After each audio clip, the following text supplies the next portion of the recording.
नमस्ते। चलिए आज बात करते हैं इच्छा की, यानी डिजायर की। ये एक ऐसी ताकत है जिसके साथ हमारा रिश्ता, आप जानते हैं, अक्सर बड़ा कंफ्यूजिंग सा रहता है। कभी हम उसे दबाने में लगे रहते हैं तो कभी उसमें पूरी तरह डूब जाते हैं। लेकिन क्या हो अगर इस पूरी लड़ाई को देखने का एक बिल्कुल अलग ही नजरिया हो। जरा एक पल के लिए सोचिए, क्या हो अगर इच्छा को कंट्रोल करने की या उसे मिटाने की हमारी सारी कोशिशें ही असल प्रॉब्लम हो। क्या हो अगर ये कोई दुश्मन है ही नहीं, बल्कि कुछ और है। चलिए आज इसी सवाल की गहराई में उतरते हैं। ठीक है, तो सबसे पहले ये समझते हैं कि आखिर ये है क्या। संस्कृत में इस शक्ति को कहते हैं इच्छा शक्ति। ये सिर्फ किसी चीज को चाहना नहीं है, नहीं, ये हमारे अंदर की वो गहरी, वो फंडामेंटल एनर्जी है जो हमें किसी अनुभव के लिए तरसाती है, हमें उसकी तरफ खींचती है। और यही यही सबसे जरूरी बात है। इच्छा शक्ति कोई दुश्मन नहीं है जिससे हमें लड़ना है। अरे ये तो वो इंजन है जो हमारी जिंदगी की हर एक गतिविधि को चलाता है। सच तो ये है कि इच्छा के बिना हम एक सांस तक नहीं ले सकते। जीने की इच्छा, कुछ करने की इच्छा, सब कुछ यहीं से तो शुरू होता है। तो सवाल ये उठता है कि अगर इच्छा शक्ति अपने आप में बुरी नहीं है तो फिर प्रॉब्लम कहाँ है। देखिए, प्रॉब्लम तब शुरू होती है जब हमारा अहंकार, या जिसे हम अहंकार कहते हैं, इस नेचुरल एनर्जी को डैमेज करता है। और ये दो तरीकों से होता है, दो बहुत ही खतरनाक एक्सट्रीम्स के जरिए। ये दो एक्सट्रीम्स हैं दमन यानी सप्रेशन और भोग यानी इंडल्जेंस। एक तरफ हम अपनी इच्छा को जबरदस्ती दबाने की कोशिश करते हैं और दूसरी तरफ हम उसमें पूरी तरह बह जाते हैं। और कमाल की बात यह है कि ये दोनों ही रास्ते हमारी इच्छा शक्ति को बुरी तरह से नुकसान पहुंचाते हैं। चलिए पहले सप्रेशन की बात करते हैं।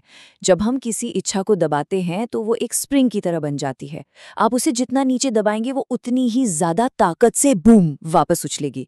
वो अंदर ही अंदर और बड़ी होती जाती है, उसका रूप बिगड़ जाता है और हमारे मन में कन्फ्यूजन पैदा करती है। कई बार तो ऐसा भी होता है कि जिस चीज को हम जागते हुए कंट्रोल करते हैं, वही चीज रात को सपनों में आकर हमें परेशान करती है। सीधी सी बात है, दमन की लड़ाई कभी जीती ही नहीं जा सकती। अब आते हैं दूसरी तरफ, भोग पर। जब हम किसी चीज में जरूरत से ज्यादा डूब जाते हैं तो असल में हम उस इच्छा के अंदर की शक्ति को ही खत्म कर देते हैं। ये अक्सर हमारे अंदर की किसी कमी या बेचैनी को शांत करने की एक कोशिश होती है। और इसका नतीजा हेल्थ प्रॉब्लम्स, बाद में पछतावा और आखिर में उसी चीज से एक तरह की नफरत, जिसके पीछे हम दीवानों की तरह भाग रहे थे। तो जब हम इन दो एक्सट्रीम्स, दमन और भोग, के बीच एक पेंडुलम की तरह झूलते रहते हैं तो एक बहुत ही खतरनाक साइकिल शुरू हो जाता है। इसे कहते हैं दोलन प्रभाव या ऑसिलेशन इफेक्ट। सब कुछ शुरू होता है कंट्रोल से। हम अपनी इच्छा को दबाने की, उस पर काबू पाने की पूरी कोशिश करते हैं। लेकिन जैसा हमने देखा, दमन काम नहीं करता और बहुत जल्द हम फिसल जाते हैं और वापस भोग में डूब जाते हैं। इसे ही रिलैप्स कहते हैं। और फिर भोग के बाद आता है गिल्ट, पछतावा, जो हमें वापस कंट्रोल की तरफ धकेलता है। और ये चक्र बस चलता ही रहता है। Control, relapse, repeat. और ये कोई छोटी मोटी पर्सनल प्रॉब्लम नहीं है। सोर्स मटेरियल के मुताबिक इच्छा के साथ हमारा ये संघर्ष पूरी मानव सभ्यता में केंद्रीय समस्याओं में से एक है। ये हमारे अंदर का एक बहुत ही गहरा और यूनिवर्सल स्ट्रगल है। और इस लगातार झूलने के नतीजे बहुत गंभीर होते हैं। ये हमारी अंदरूनी शक्ति को तोड़ देता है। ये हमारी एनर्जी सिस्टम्स, जैसे कि हमारे चक्र और हमारी मौलिक जीवन शक्ति, जिसे कुंडलिनी शक्ति कहते हैं, उसे भी डिस्टर्ब कर देता है। असल में ये माया के बंधन का एक बहुत बड़ा रूप है। वो भ्रम जो हमारे मन, शरीर और दिमाग को एक जाल में फंसाकर रख देता है। तो क्या इसका कोई हल है? क्या इस विनाशकारी चक्र से बाहर निकलने का कोई रास्ता है? जी हाँ, बिल्कुल है। और वो रास्ता इन दोनों एक्सट्रीम्स के बीच में है, एक मध्य मार्ग। ये एक लाइन सब कुछ साफ कर देती है। असली खुशी यानी आनंद इच्छा से लड़ने में नहीं, बल्कि एक ऐसा बैलेंस पॉइंट खोजने में है जहां न तो उसे दबाने की जरूरत पड़े और ना ही उसमें डूब जाने की। इस बैलेंस को पाने का जो प्रैक्टिकल आध्यात्मिक तरीका है वो है ईश्वर प्रणिधान। इसका सीधा सा मतलब है अपने आप को, अपने मन को, शरीर को, आत्मा को और अपनी सभी इच्छाओं को पूरी तरह से परमात्मा को समर्पित कर देना, सरेंडर कर देना। अब ये सुनने में शायद थोड़ा गहरा लगे, लेकिन इसे बहुत ही सरल तरीके से अपनाया जा सकता है। चलिए पिज़्ज़ा पूजा का उदाहरण लेते हैं। स्टेप 1, इच्छा की वस्तु, मान लीजिए पिज़्ज़ा। उसे देखते ही उस पर टूट पड़ने के बजाय उसके साथ शांति से बैठें। स्टेप 2, अपने मन को शांत करने के लिए मंत्र जाप करें, जैसे 108 बार। स्टेप 3, फिर खाने के उस एक्शन को परमात्मा के स्मरण में एक पूजा में बदल दें।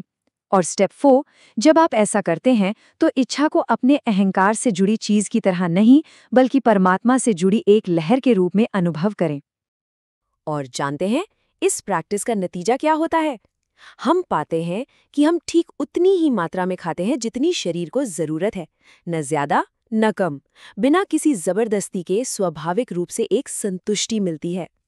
तो अब हम इस पूरी प्रक्रिया के सबसे बड़े लक्ष्य की ओर बढ़ रहे हैं। ये सब सिर्फ इच्छाओं को मैनेज करने के बारे में नहीं है, बल्कि इसका एक बहुत बड़ा, एक बहुत गहरा उद्देश्य है। यही इस पूरी समझ का सार है। हमें इच्छा को मारना नहीं है, ये एक आशीर्वाद है, एक फ्यूल है। मानव जीवन का असली उद्देश्य इस फ्यूल का इस्तेमाल करके इसे किसी ऊंची चीज में बदलना है, इसे ट्रांसफॉर्म करना है। जो असली लक्ष्य है वो है इच्छा की ऊर्जा को एक्टिव रखना, उसे ऊपर उठाना और उसे इच्छा से भक्ति में बदल देना, यानी संसारिक चीजों की चाहत की एनर्जी को दैवीय प्रेम और समर्पण की शक्ति में बदल देना। तो चलिए इस एक विचार के साथ आज की बात को यहीं समाप्त करते हैं। क्या हो अगर हमारी इच्छाएं हमें सिर्फ संतुष्ट करने के लिए नहीं है, बल्कि हमें बदलने के लिए हैं? क्या हो अगर हर एक इच्छा हमारे अंदर एक आध्यात्मिक बदलाव लाने का एक मौका हो? इस पर जरूर सोचिएगा।